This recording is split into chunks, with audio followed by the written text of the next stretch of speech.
Ahojte, dnes je 3. apríla, Veľký piatok, v práci máme voľno, tak sme sa vybrali na prechádzku do lesa a išli sme na miesto, kde rastú ušiaky zväzkovité.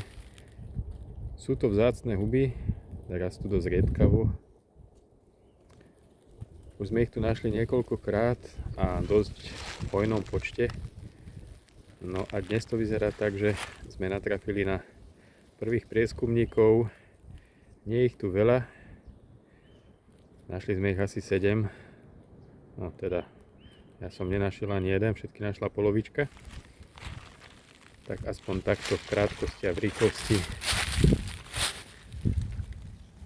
ako títo krásavci vyzerajú. Tu je jedna taká malá plodnička.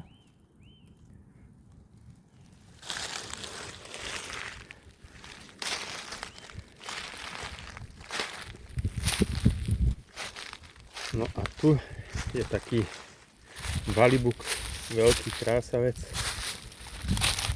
Ono tie plodnice dokážu narazť do úctyhodných rozmerov, niektoré sú naozaj obrovské.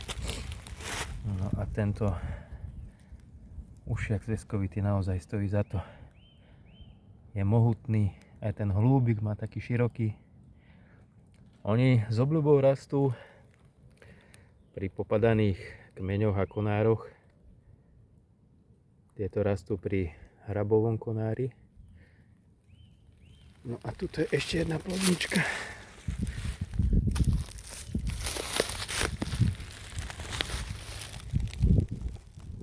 Takže v tesnej blízkosti takéto pekné 3 kúsky. No ale tento je naozaj ukážkový. To je riadny valibuk.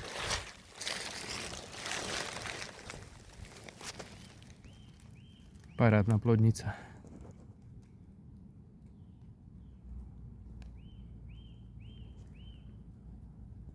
Krása.